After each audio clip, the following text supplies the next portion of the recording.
I'm in India, and today I'm going to start my environmental art project. So I brought my bucket, and let's go down to the river. So one of my favorite things to do when I was little was basically to just cover myself in mud. I have like jeans on, and I'd cover myself in mud, and I would just chill like that. Keep in mind, I lived in Florida, so this was like peak playtime for me, was to make mud, cover myself in it. Then we would have, me and my brother and some of my friends would have like mud zombie wars. So basically half of us had super soakers, water guns. The other half were covered in mud. If you were a mud zombie, you would try and cover the other person with mud. And if you were like a super soaker soldier, you would try to wash off the zombie. And if you washed off the zombie, they became, healthy again. And then if they covered you in mud first, then you became a mud zombie and you couldn't use the super soaker anymore. So that's kind of what inspired this, is that I just love mud. I would also just cover myself in mud, get the hose and just rinse myself off and then do it again. And keep in mind, this wasn't like me when I was little. Like, I did this all the way up until I was like 13. Like, I just like doing that. I need to gather up some like grasses for my next phase of the art project, and we're gonna head over to this cool red rock wall I found earlier, and then we're going to make a really cool geometric design on that red rock wall. This will be our glue. So I'm just kind of gonna use the water to mark out where I want my geometric line to be. So I'm thinking from like here to right down this way. Just something that you look at it and you're like, where did that line come from? You know? Making a ball, a watery ball, which is good.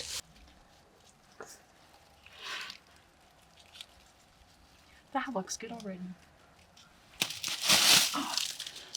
Oh, I got my branches dirty. That's okay.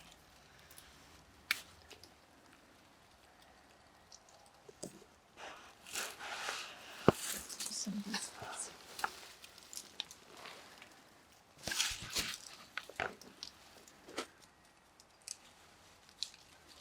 Oh, it's too big. Start some more mud. You gotta set it up like one of those fucking scripture table. No. Squish it down. Also, when I was younger, we would learn about like those civilizations that made mud, or not made mud. Well, they made mud, but they would make stuff out of mud, and I thought that was the coolest thing ever. And then I started making ceramics, and it was like, wow. Now I actually can make things out of mud, and it is the coolest thing ever. So I do like mud a lot, and it doesn't bother me to touch it. It doesn't gross me out when I step in it. It's just mud, and I like it. Also, a lot of cultures, they make mud houses, kind of. And they do different layers of mud, so it's not just like a single layer and then you're done. Like these cultures, when they make homes out of mud and sticks, like they have to do several layers so that it all hold up. So I think that's what I'm gonna do. The more I play with it, I don't want it to fall down, so I'm gonna seal this layer with mud, and then I'll put more grasses on top.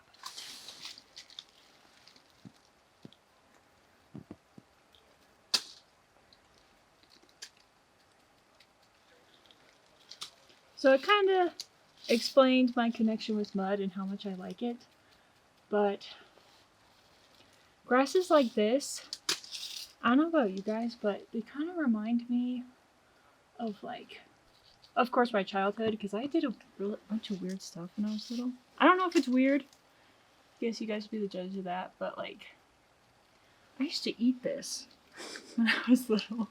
I used to just eat grass. And I'd be like, oh yes, this is healthy vegetable. It's definitely not. I'm pretty sure it's not. But, I don't know, I just remember a time where like, I loved to pretend like I was foraging.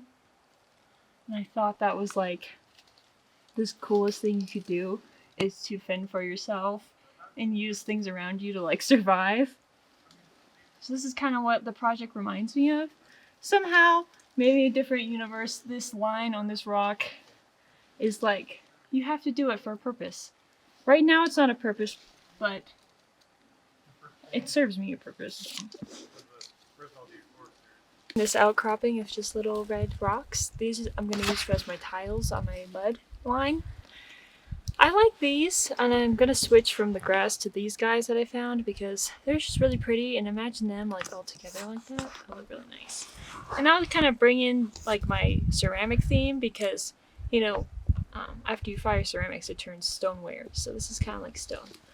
Well, it is stone, but that'll help give the feeling of more of like a ceramic process, which I really wanted to show in this. Once this hardens up, after a bit, we could probably come back and wash off the tiles, wash away some of these edges so that it has more of like a really straight edge. That'll look cool. So we might have to come back to this once it's a little more dry, so we can do that.